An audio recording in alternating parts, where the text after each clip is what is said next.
Hello and welcome to the show today. I'm really glad you could join us. I'm really glad for today's show because we were just talking about, 5-10 minutes before of all kinds of cool things related to credit and how powerful credit can be if you harness it correctly. As a matter of fact, today we're going to be diving in and talk about how to use credit to actually invest in real estate, which is a great time with real estate exploding to be able to do so. And there are some secret strategies you should know about. So with us today is Brandon Elliott. Now he is top 100 Yahoo Finance in 2020. He is a leading authority on real estate and credit. He has experienced and proven in utilizing credit to invest in real estate and implement the BRRRR, maybe I think it's the right number, strategy. We're going to talk about that, or BRRRR. I don't know. We'll find out what that is in a second. Brandon has a thriving credit repair and trade lines company, but prefers teaching people the credit hacks he's been applying for years, such as building huge credit lines for both personal and business up to 7 figures and manufactured spending techniques,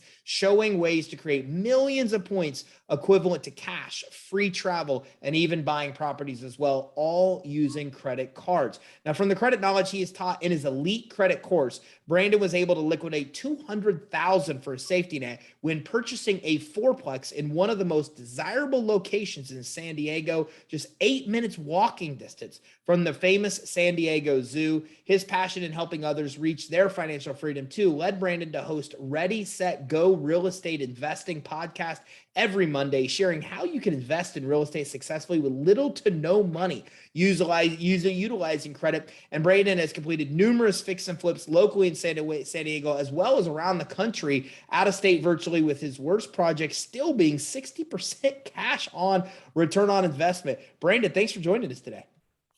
Hi, what is happening, man? I'm so appreciative and just thankful to be on this platform with you.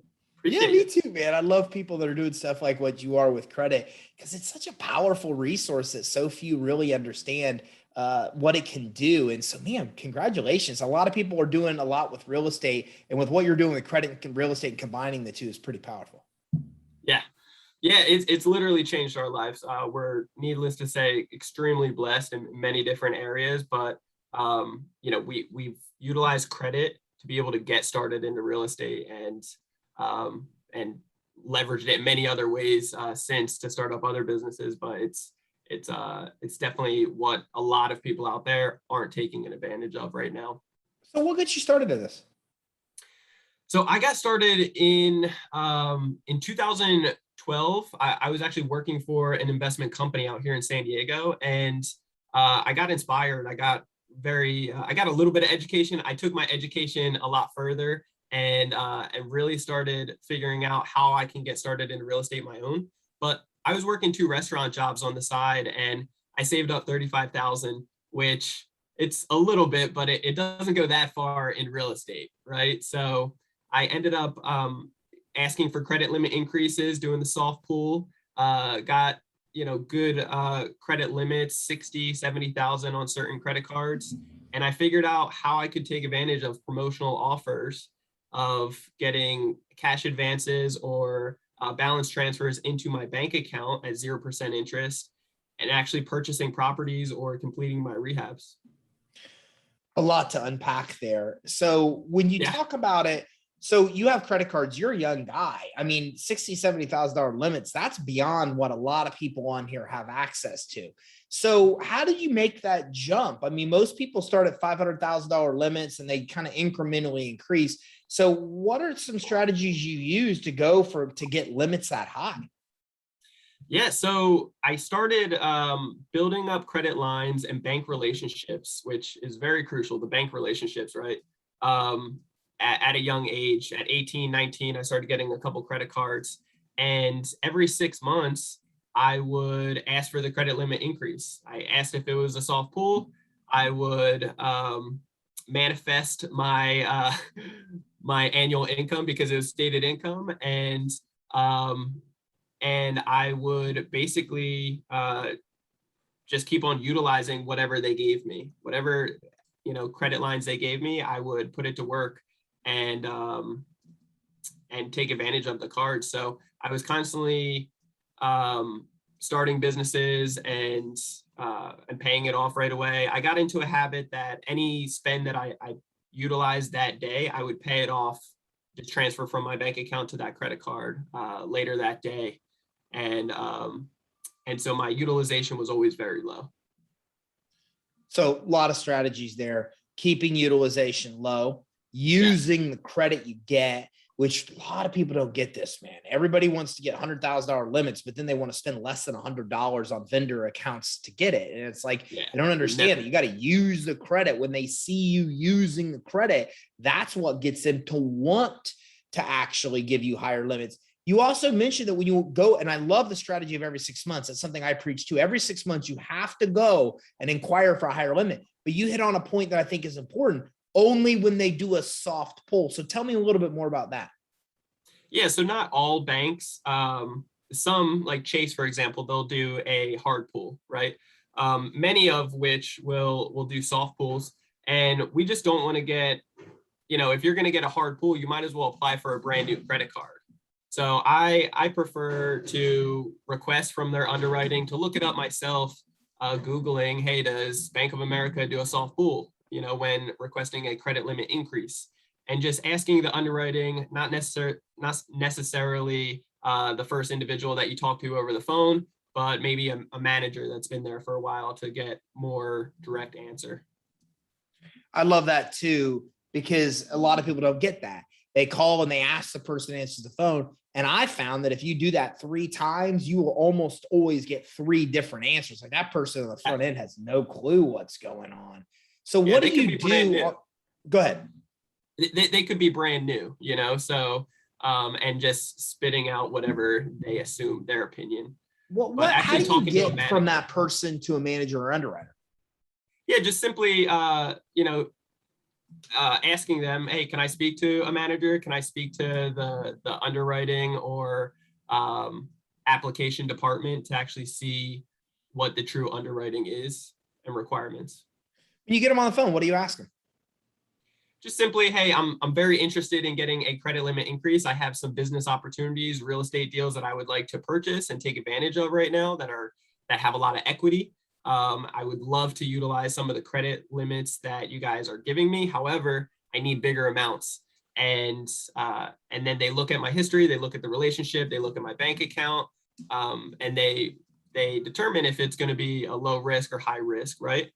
And doing so, you can always ask, hey, is this going to be a hard pull or a soft pull if I request a credit limit increase today?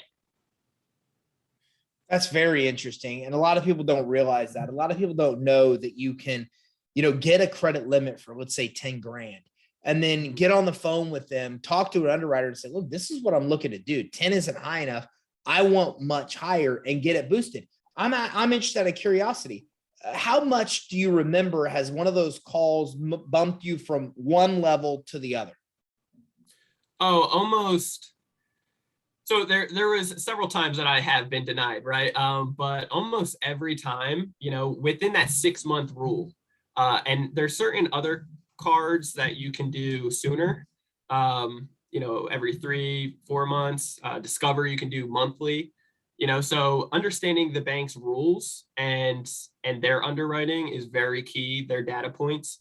But, once you know what to say and how the lenders are actually judging you, how they're looking at you, how to play the game, really, then you can almost set yourself up for success and every time get what you're looking for. So many times I've gotten almost double of my credit limits. And once you start going from, 20 to 35,000 to 50,000 or 60,000, I mean, that's pretty significant, and it adds up, and it can help you leverage and make passive income a heck of a lot sooner. When you do that, the key is to use it. Like, you're using a lot of it and then paying it off fairly quickly. Do you think that's part of the important part about getting them to give you the limit increases? So much. At the end of the day, the banks are in it for themselves. They want to make money off of you. That's the bottom line. So they're looking for you to slip up in one way or another, I believe. And if you're just playing the game right and taking advantage of what they're giving you, and treating it, properly, then they're going to give you more. They're going to trust you more. They're going to set you up for more success on your side. But it can't be like one of those, like, shiny gold. If you get $100,000 from these banks and then you just look at it, you're not proving to them anything. And if you don't use it, then you could lose it, right? So they'll take it away from you, lower your credit limits and so forth. And that is exactly the opposite of what you want to happen in the long run. When you're getting a credit card, what are you primarily looking for? Is it the 0% intro rate? Is it the rewards points? Is it something else? It's such a good question. Yeah. So not enough people actually acknowledge like how many different types of cards out there, right? You got travel cards, 0% business, there's insurance cards. I've always been a person that really likes cash back rewards. I like to get as high, 3% cash back, 4% cash back, dozens of 2% cash back cards out there. For the right, it really just depends on what you're trying to utilize with it, right? So you could easily use business credit or 0% interest credit cards for 10 or 12, 15, 18 months, 22 months in some cases with certain banks, to be able to leverage it into passive income if your money is going to be tied up that long. I would definitely prefer to put it on the business side so that you're not having a high utilization for that time period, because I personally ran into that. You mentioned before the BRRRR strategy, so B and then 4 R's. What that stands for is buy, renovate, rent, refinance, repeat. So it's a value add strategy for real estate. Buying a distressed property, doing the full renovation, all on credit, and then after it's renovated, then you rent it out to a well-qualified tenant. You do a cash out refinance, you get all your money back, pay off the credit cards, and then you repeat that process, right? You're cash flowing in between, have little money into it. When you go to that third R strategy, the refinance, if your utilization is very high on the personal side, it's really going to make it difficult the banks don't care if, hey, that money that you're about to get from them, you're going to pay off the card. They don't care about that. They want to see your utilization as low as possible. So knowing how to move that money around, that debt around, and position yourself to still be able to carry out your strategy at the end of the day is so crucial. There's a lot there too, because this what it comes down to is, and there's this whole adage that banks won't give you money when you really need it. Well, yeah, I mean, when you're maxed out on everything and it looks like you're in trouble, people have to realize that banks do not want that. They want to see that you're really smart with how you're managing money. On the real estate side, it starts with buying a property. But what I know is you can't go into a title company with a credit card and buy a property. They won't let you close on a property using your credit card, which, for the record, I don't think I understand why that exactly is, but that's a whole other conversation for another day. So how do you do it? How are you using credit cards to buy properties?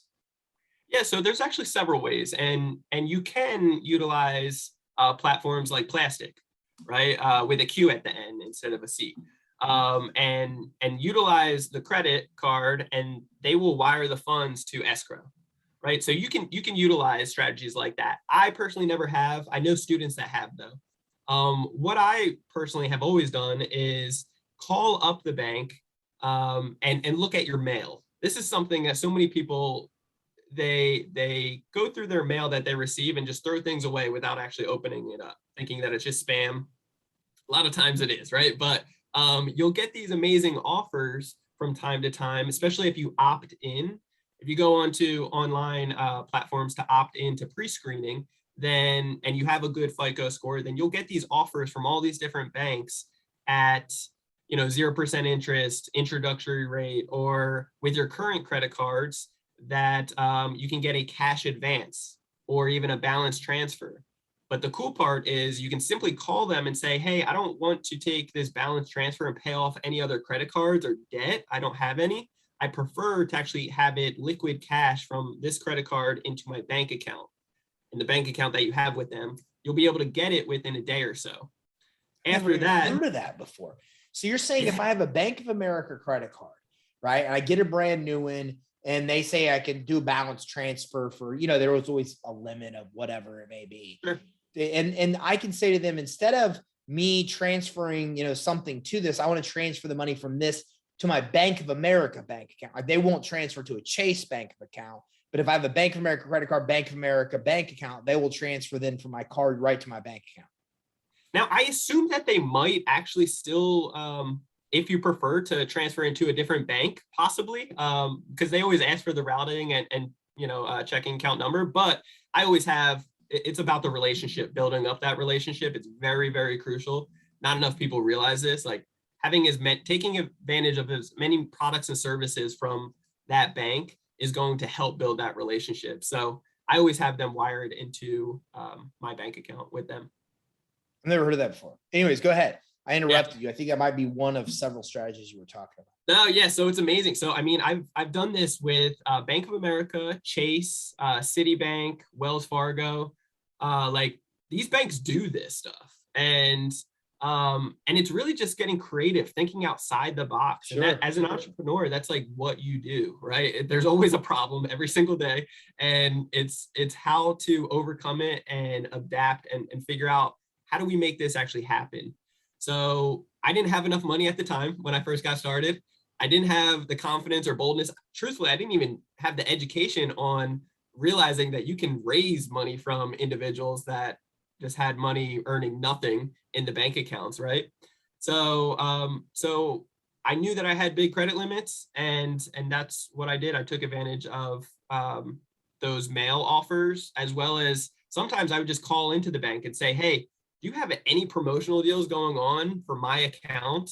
I have this amazing real estate, and I would sell it. I'd sell the dream. I'd sell the idea. I have this amazing opportunity. I'm going to have no money into it at the end of the day. There's going to be a ton of equity. It's going to cash flow like crazy. I'll need it for a couple months. But as you can see, the relationship, the products and services I'm taking advantage of with you guys, and my bank account balance, and my credit score, I'm a low risk, and see what they could do. And after speaking to one individual or a manager, they would try offering different products, services, lines of credit and so forth. And I was always very stern. I'd rather use it for my credit cards. That's powerful. So now you're getting the money out at sometimes even 0%. And then now that you have the cash, then you're using that cash from one card or multiple to then go in and buy the property. Yes. So this is the thing.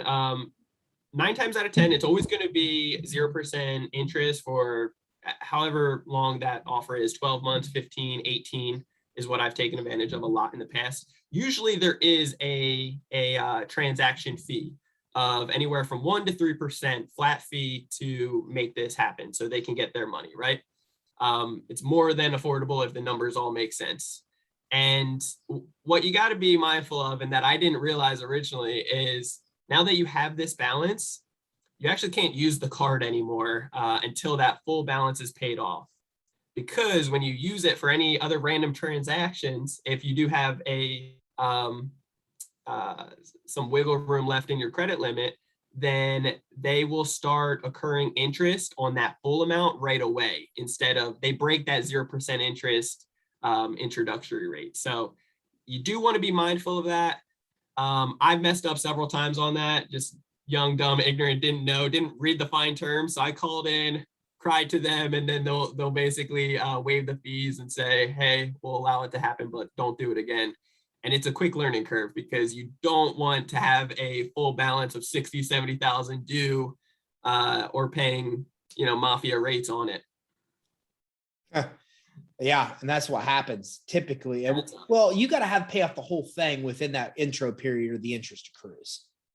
Yeah. So you want, and morally, you should focus on like, hey, if it's set up for 12 months or 18 months, you have to have that full balance paid off by the time that 0% interest is done, because you do not want to pay high interest whatsoever. I'm not in the industry of paying extra fees and extra interest. You don't want that.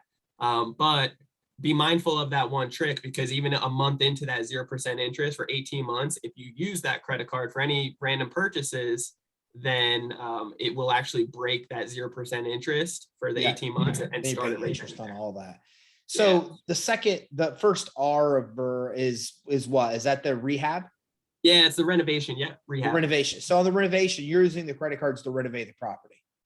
Yeah, and this is helped me so much because it's very notorious for real estate investors to get screwed over by contractors, right? Right. It's a different breed, different mindset, and it's just notorious. So me being 3,000 miles away from properties that I originally started in Ohio, we invest out here now as well in San Diego, but it's very easy to be young, dumb, and 3,000 miles away from California. They label you as a lot of money, and to be taken advantage of. So paying with a credit card is like an insurance plan. It's literally, if you have a detailed scope of work, and then pictures of before and after, then if they don't do the work, all you need to do is call up your credit card company, and it's like a mini court case. They go to the individual, the merchant, the contractor, and say, hey, can you provide your story? And if they don't, or if they can't, then you'll get your money back, which is better than going through court and chasing down some contractor that ran off with your money. Sure. Do you tell them that? Oh, I tell them up front, yeah, because some people will ask for more than what they're supposed to or legally supposed to up front. There's certain restrictions with being a legitimate contractor, right? So if you want 50% up front, 25, if you want the whole thing up front, I'm okay with that, because we're going to have a detailed scope of work. We're going to have before and after pictures, and we're going to have a timeline. And as long as you keep your word, I'll keep my word. And that's fine, because I'm going to pay on credit card, and that's my backup plan. That's my insurance. So, and when it comes down to paying fees, I've negotiated it with contractors. I've had them pay it, included in their bid. I've paid it all myself. I rather, instead of paying in cash, because there's no insurance plan there, and it can get just a little bit more difficult. It saved me so many times, I'm telling you. Yeah, well, that's really smart too. I mean, like you said, it just gives you an insurance policy, and they know, like, you're paying credit card, that you've got that protection. Chargeback's a chargeback. What's the second R? Yeah, the second R is rent. So you buy a property using credit cards, you rehab it using credit cards with the contractors. Yep. And then once it's all rehabbed and in good condition, then you rent the property. Yeah. Ideally, you want to get the worst property in the neighborhood, right? In a beautiful area. You buy it cheap. You do the full renovation on it, make it brand new again, make it beautiful and sexy. And then when you're at that second R, it's time to rent it out. So you're going to have a lot of people jumping at the bit to actually rent it out, because it's brand new. It's the nicest one on the block now. So, that's when you start screening like a bank, and you really, you don't want any just like Tom, Dick, and Harry in there. You want the cream of the crop, somebody that qualifies, because having somebody in there for a year or longer is very important, that you're not having somebody that's going to be a pain in your neck or treat the house like crap and trash it. So getting a good qualified tenant is very important. Where do you get them from? Just marketing. I used to do Zillow a lot. We do a lot of word of mouth. Most of our properties for long-term rentals in Ohio are close to a famous Catholic university. So we get a lot of college students, and it helps out in many ways. Out here in San Diego, we do a lot more short-term rentals, so Airbnb, Vrbo, and so forth, because the price points are a little bit higher. So we need to push it to make higher income instead of just cash flowing 1,000. We can cash flow a heck of a lot more doing Airbnb. The second to last R is refinance. How does that work? Because I imagine you can only. I got a lot of questions here, right, from the mortgage industry. So, I mean, how do you refinance and keep a multitude of properties in your name? Because there's a cap there. The next thing that I really like to know is, like, how much cash can you take out? Because if I'm trying to do a cash out refi on an investment property, I would imagine that LTV that they give me would be pretty low. So what's your strategy? How's that work? Yeah. So great question. So when it comes down to on the personal side, The typical Fannie and Freddie loans that are backed will be up to 10 loans you can get typically on your own personal name. There's other programs, other creative strategies out there to be able to get way more. You know, you don't need to cap yourself or limit yourself to just 10. But with that being said, understanding exactly how the banks and lenders are judging you is the most crucial part behind the cash out refinance. It's literally like everything of this whole project, because if you don't successfully finish this part, then you're stuck in a lot of credit card debt and so forth over your head until you get it cashed out somehow. Many banks will want you to wait a minimum of 6 months, but a majority of them, truthfully, are about 12 months. They want you to see it like seasoned and before they allow you to do a cash out refinance from the original purchase. There's more programs out there though nowadays that will allow you sooner. So just be mindful of that. You just got to look for the right ones. Small local credit unions can be the best. And a majority of them will do anywhere from 65% to 80% of the actual appraised value. So when you get an appraisal done, you know, they will see however much it's worth, and then the banks will lend to you, let's say 75 to 80% of that. Many of my banks I've personally done have been 75%. So think of it as a fix and flip, because a lot of people will do the fix and flip and cash out $20, $30, $50,000 for themselves, a one-time payment for themselves. But then they don't have the asset anymore. So it's a high-paying job, how I look at it.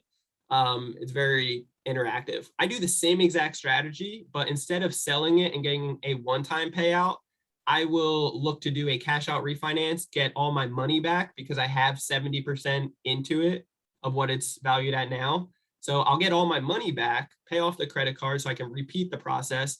And now I have a small mortgage, but it actually cash flows. It rents out for a heck of a lot more. And now that cash flow can add up for passive income for the long, longevity of the project that I own.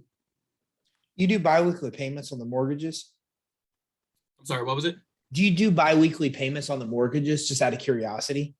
That's a great question. No, I've thought about it in the past, because doing biweekly, you can actually get several extra payments in there, and then it takes you from 30 years to 23 years just by making the same payment biweekly, or 15 to like 13.2. It's crazy. Yes, it's very, very savvy. For the average, I wouldn't say I'm not average. For anybody out there that's looking for their own personal or maybe just a couple investment properties, I highly recommend that strategy.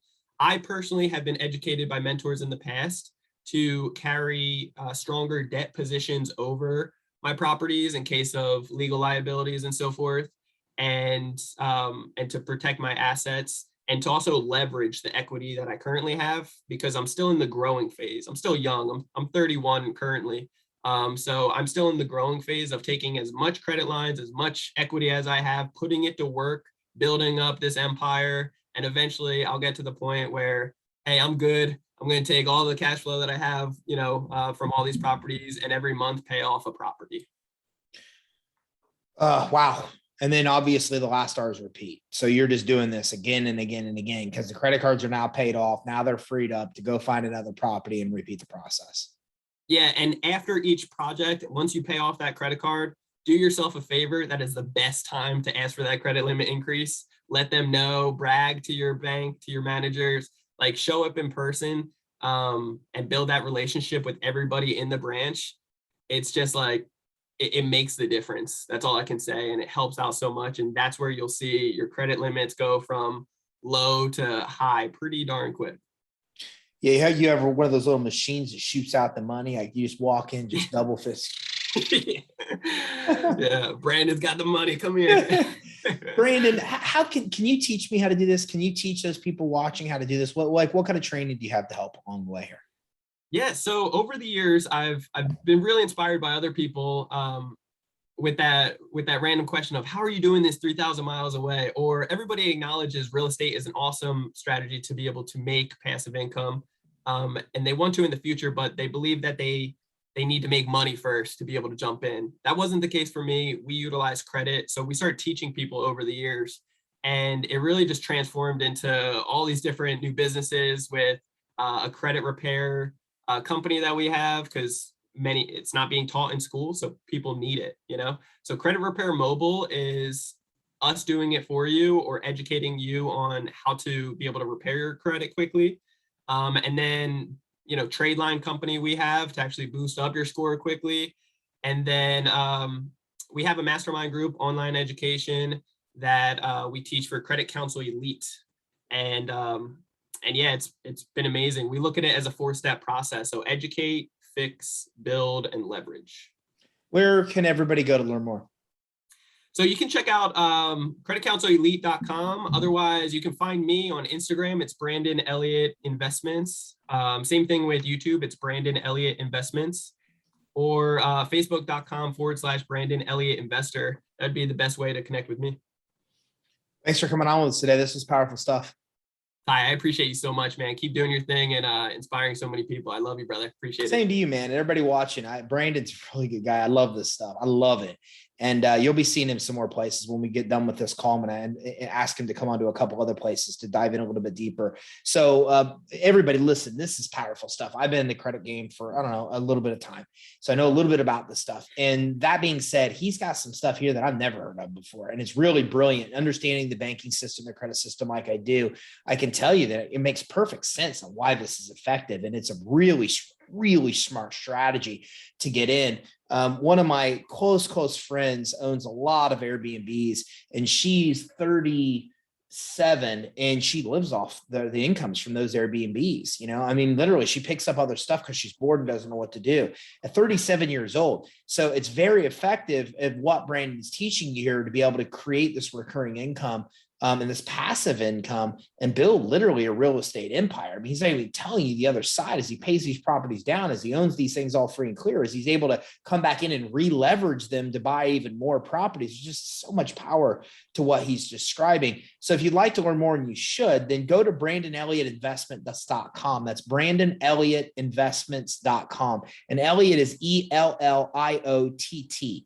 Investments.com. So BrandonElliottInvestments.com. You'll find his social links there. And you can also go to CreditCounselElite.com. That's CreditCounselElite.com. They got a lot of stuff that can help you. Your trainings, masterminds, as well as a lot of other things that can help you figure out how to actually master this process. So make sure you take those actions right now. Remember, this stuff is powerful, but it's really worthless unless you do something about it, unless you actually take action. Okay. And if you want to take action, go to CreditCounselElite.com, CreditCounselElite.com, or BrandonElliottInvestments.com to be able to get in on this strategy and be able to do some really cool things and create passive income to really have the financial freedom that I think you deserve to have. And I'm sure it's something